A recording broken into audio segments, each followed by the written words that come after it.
il y a des histoires trop folles pour être vraies. Et puis, il y a la Mercedes CLK GTR, une histoire tellement incroyable qu'elle ne peut qu'être vraie.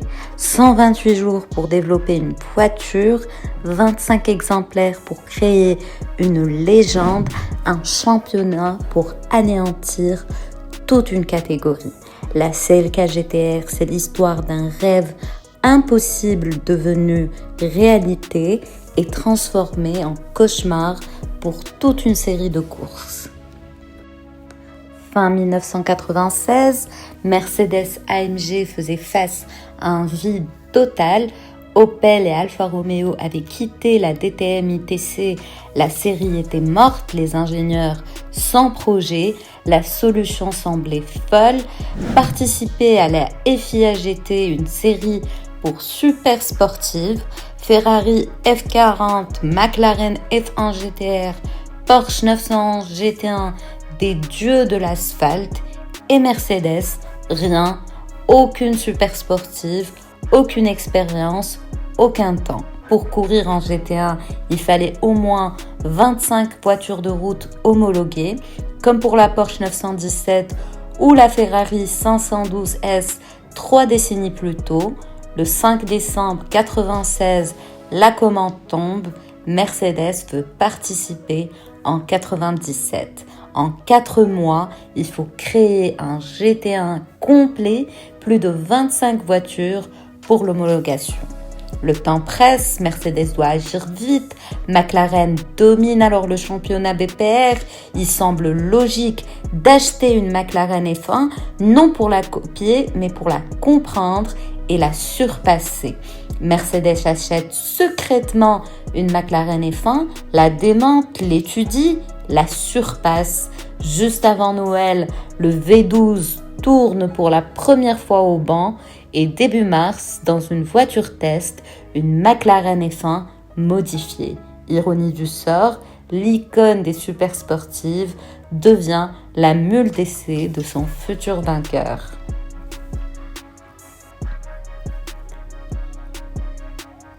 Fin mars 1997, la CLK GTR est prête.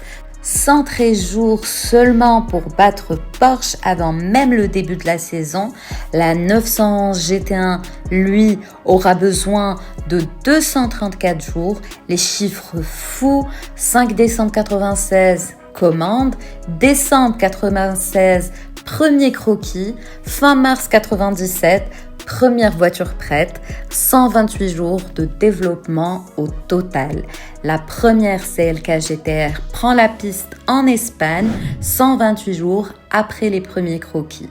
Résultat, un cauchemar pour la concurrence. Si le nom et quelques détails extérieurs rappellent la CLK W208, le moteur central V12 et la structure n'ont rien à voir avec la voiture de série.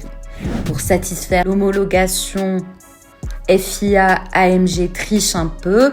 Le prototype est photographié avec roue de route et plaques minéralogiques. Puis le kit course, aileron et sponsor est ajouté. 97, première victoire. La nouvelle voiture participe à la première moitié de la saison et remporte le championnat FIA GT. Bernd Schneider décroche le titre pilote avec une avance confortable. Mercedes n'a pas juste participé, ils ont dominé. 98, l'apogée, Mercedes écrase la concurrence. Klaus Ludwig et Ricardo Zanta remportent le championnat GT devant Schneider.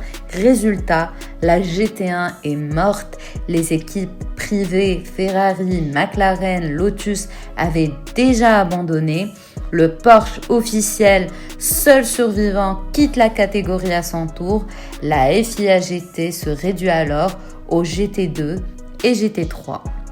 Les 25 voitures de route ne furent produites qu'en novembre 98 et l'été 99, après la fin de la GT1, fabriquées par HWA à Affalterbach. Elles ont donné naissance à un mythe. Prix 3 74 000 Deutschmark, soit environ 2,2 millions d'euros aujourd'hui. Une mécanique hallucinante, V12 atmosphérique 6,9 litres, M297, 612 chevaux, 731 Nm, vitesse maximale 320 km/h, 0 à 100 à l'heure en 3,7 secondes, le poids 1140 kg et une boîte séquentielle 6 rapports. Châssis et carrosserie en carbone avec Arco intégré, porte s'ouvrant vers le haut et l'avant et non seulement vers le haut comme la 300 SL. Exclusivité, seulement 25 exemplaires, 20 coupés, 5 roadsters, dont 2 pour le sultan de Brunei. Après 2000, 5 roadsters supplémentaires voient le jour. À l'époque, le roadster CLK GTR est la voiture de série la plus chère du monde, 1,5 million de dollars, pur sport, sans compromis pour la route. En 1999, Mercedes développe la CLR, évolution de la CLK GTR pour le Mans. Samedi 12 juin, Image TV, un CLR s'envole et s'écrase à 30 mètres du circuit. Troisième incident du genre, Mercedes retire les CLR du sport automobile. Le verdict, Daimler-Chrysler, Jürgen Huber annonce plus jamais le Mans pour Mercedes. La CLK GTR fut trop dominante pour son bien, elle tue sa catégorie, puis devient un objet de collection inestimable. Aujourd'hui, un exemplaire 98 peut atteindre près de 4 millions d'euros aux enchères.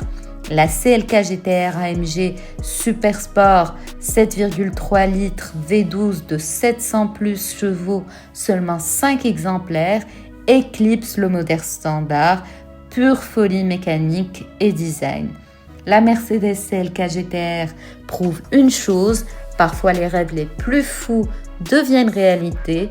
Une voiture conçue en 128 jours, 2 championnats, 25 exemplaires. Trop rapide pour la route, trop forte pour la course, trop cher pour le monde. Un roadster qui repousse toutes les limites, 128 jours pour créer un rêve, 25 voitures pour créer une légende, une histoire trop folle pour être oubliée, la Mercedes CLK GTR, la voiture la plus impossible d'une époque impossible et inoubliable.